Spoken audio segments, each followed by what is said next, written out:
Hi everybody, welcome to the show.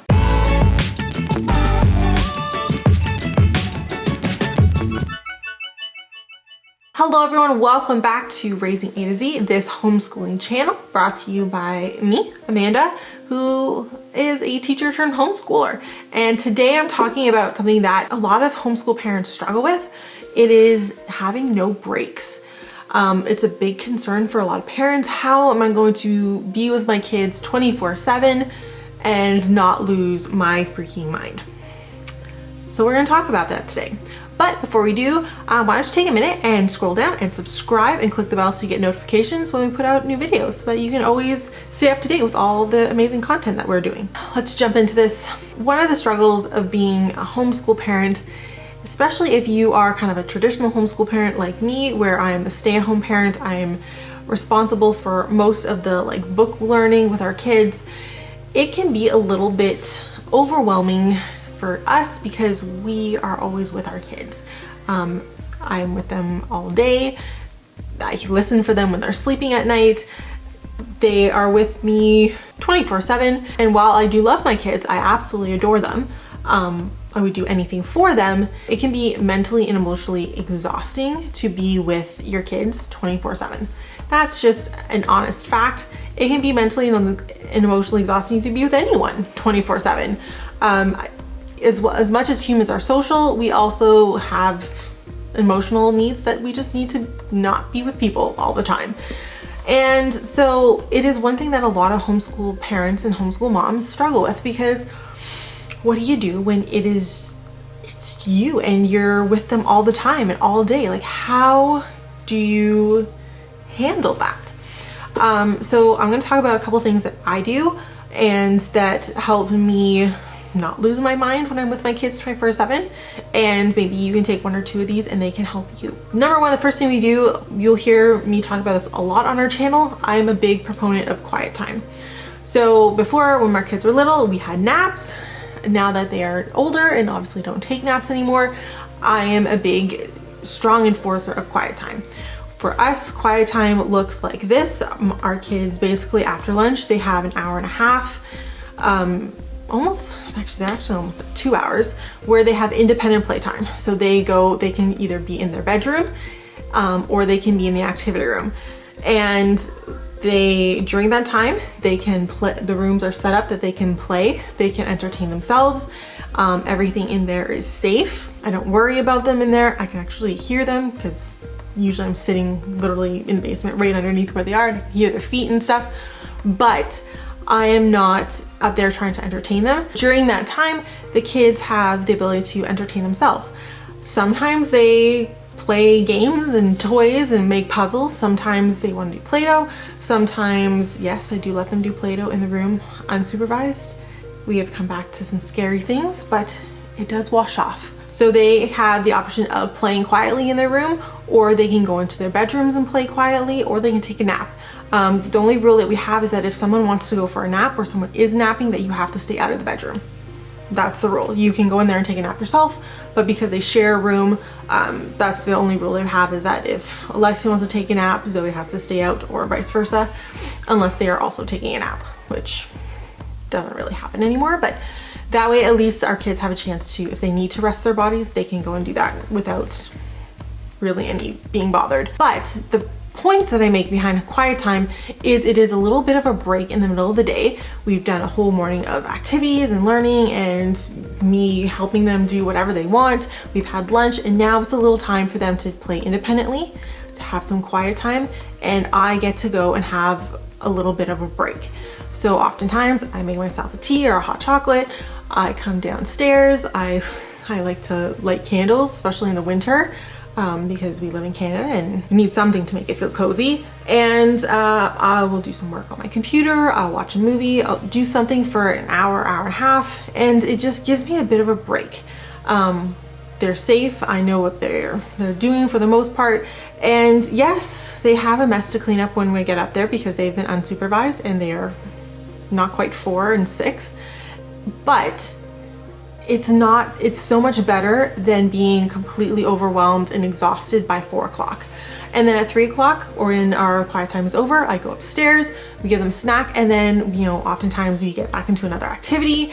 We'll do a tea party, we take them outside, or we do some chores or something like that. And then I get into dinner, and which turns into like dinner and baths and bedtime routine. And it's like another whole thing that goes on. So by having this quiet time right in the middle of the day, it kind of gives me a chance to fill my cup and re-energize myself mentally and emotionally before getting into that like second half of like a really busy day. And the kids get a chance to be independent and to kind of entertain themselves, which I think is really important with kids. So yeah, quiet time, it's a huge thing for us. And the days when we skip quiet time for whatever reason, whether it's a doctor's appointment or errands or whatever, we all feel it. We've even had times where we've gotten out of the routine of having quiet time, and those are the times when I like start to really feel like I'm about to go crazy. So like I said, quiet time, when it's one of the number one things that I really focus on in our home to help keep everyone from driving me nuts. Another thing that we really focus on is bedtime. We try really hard that the kids are in their rooms asleep by 9 o'clock. We aim that the kids are in pajamas and have had a snack and have their teeth brushed by 8:30. We go in and read them a story. That's the goal. Not always what happens, but that is our goal. And the reason that we do that is that after they go to bed, that is like our time. That is the time when I get to like sit down and have a conversation with Stefan that is like completely uninterrupted. We often have like little date nights. We have little, I call them little mini meetings when we work on stuff for you guys and raising A to Z. And so it's another way of like scheduling out some time where the whole focus is not on the kids, and it's on things that I want to do or that are good for Stefan and I as a couple and fill us emotionally. As our kids get older, they don't necessarily go to sleep at 8:30. They started this thing called light time, and so they want to stay up and play with their stuffies or read a book by themselves. And so we've actually started allowing that they have until 9 o'clock to have some light time, and at 9 o'clock they turn their lights off and it is time to go to bed. Again, they're quite young, they're only not quite 4 and 6. As they get older, this is the time you go to your room. You don't have to go to bed, but it's going to be a time where it is time for you to be in your room and starting to wind down for the night. And like I said, it's good for them. It gives them a chance to kind of get themselves falling asleep well and naturally, but it's really great for Stefan and for I to really have some time that is like adult, kid-free on a regular basis pretty much every night. So like I said, quiet time is a big one for us. Bedtime, having a kind of a strict bedtime is another big thing for us. Yes, they do fight us every now and then. Yes, sometimes we don't get them to bed when we wish they did, but having that as kind of like something that we strive for really makes being with them 24/7 a little bit easier. Another thing that I find super good for myself is really making sure that I focus on having some hobbies of my own. I think having an activity or activities that you do that are good for yourself as a mom are really important when you're homeschooling your kids and when you're a stay-at-home mom even, or stay-at-home parent. I do know some dads who stay at home. But having activities that are like your activity is so important, whether that is reading, sewing, painting, working out, like whatever your hobby is. I think it's important that you do that. And here's the crazy thing, doing them while your kids are around to see you do them. Like it really is nice if you have some time to like do it kid-free, but every now and then I think it's really good if your kids see you do the things that you enjoy doing. For example, sometimes I'm like, I just want to read a book, and I will sit on this chair right here and I will read a book while the kids are playing.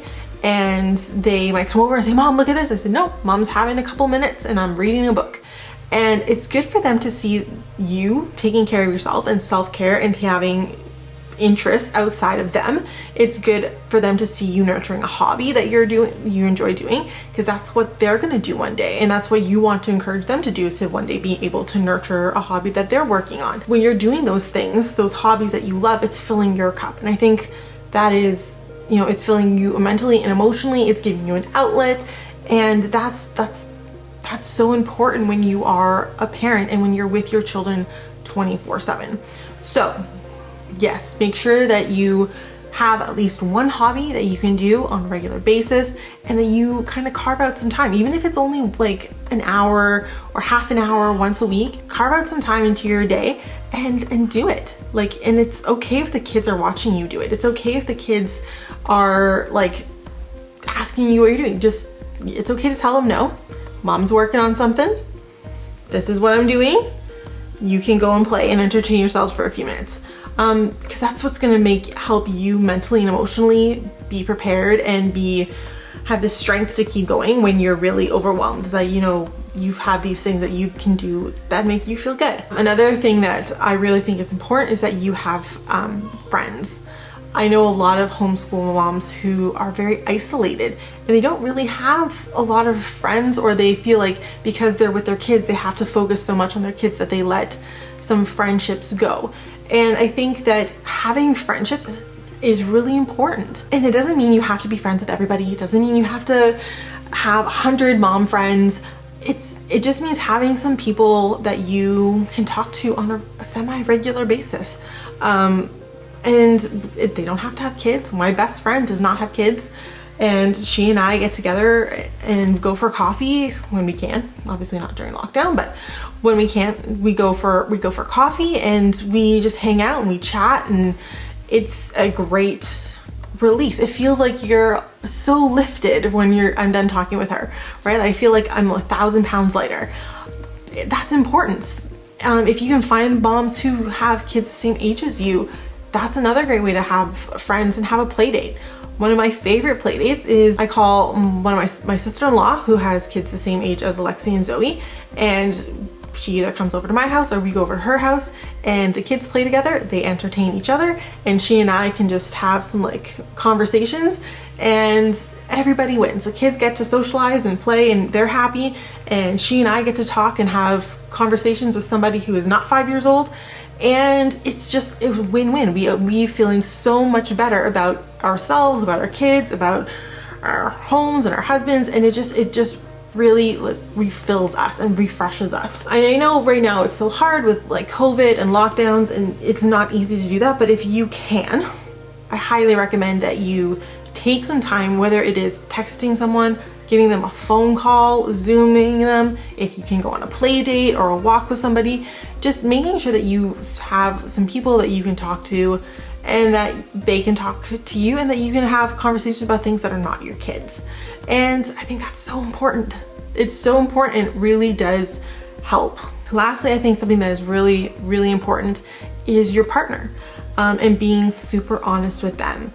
Stefan is my husband. He is a fantastic father, but sometimes he and I need to have really honest conversations, and I need to be super honest with him about where I'm at. I need to be able to tell him that I've hit my level, I'm done, I need a little bit of a break, and be able to trade off a little bit. And being really honest with our communication that this is where we're at makes it possible. Some days he's like, I came back from work, I'm overwhelmed, I just need half an hour. Great, no problem. I will take care of the kids, keep them out of your hair for a little bit. Some days he comes home and I'm like, I'm done. And he takes the kids and he takes them out for a walk or something like that. Just gives me a little bit of a break, whether it's half an hour or an hour. But the key to that is that we are communicating what we need. I know that's so hard for a lot of parents and a lot of people in general, but I think it's something that's really, really important to focus on, is that you know yourself and know when you're reaching your level, and also that you can be able to tell your partner that I'm done, I need some help, I need a break. And there's a lot of ways to do a break. Like I said, Stefan likes to take the kids outside. and he likes to take them for walks or to the park or go sliding, and that gives me like an hour, 45 minutes or an hour to like just decompress a little bit. If I've had a really bad day or had like I'm literally at my max, I will often make dinner, and then while he is feeding the kids dinner and entertaining them for dinner time, I hop in the bath and just like zone out for a little bit. But it also is sometimes like building in certain breaks for you on a regular basis. So during lockdown right now, one of our things that we do is that I am the grocery person. And the reason I'm the grocery person is because I'm the one who is home with the kids all the time. Stefan is still going to work, so he's at least in and out of the house and seeing different people. But because I can't really see anybody, it's kind of been a conscious decision on like in our family is that I am the grocery person. So I'm the one who gets to go. I get to go by myself. I don't bring the kids. I get to go to the far grocery store, which is like 40 minutes away. So I get 40 minutes drive there. I get to get my groceries. I get my Starbucks. I get to come home, and that becomes a little bit of a break for me. So I get, like I said, 40 minutes there, 40 minutes back in the car by myself, blasting my music, drinking a Starbucks. And sometimes that's like just having those moments that you know that like you're kind of living. Sometimes that's all you can do is just live for these little breaks. But by making sure that you're giving yourself these different breaks throughout your day and your week, it just helps keep you sane. This is what I do. These are the tips and tricks that work for us. Like I said, keeping my emotional and mental cups filled is so important and vital for me as a parent who's home with my kids all day. And this is the ways that I can like make sure that I get myself taken care of and that I get the little bit of breaks that I need so that I have the energy to keep going and keep my kids entertained and happy and teach them, but also like do the fun things that they want to do without feeling like I'm going to lose my mind. I hope there's something here that can help you, and let me know in the comments below if you do any like cool self-care that is really great for you. Thank you so much for watching. Like I said before, if you want to subscribe, make sure you click down here and click the bell so you get notifications. And if you want to follow along with us and see what like our daily life is like and see some of these things in practice, make sure that you follow us along on Facebook, Instagram, and now we're on TikTok. So thank you so much, and we'll see you guys next week. Bye.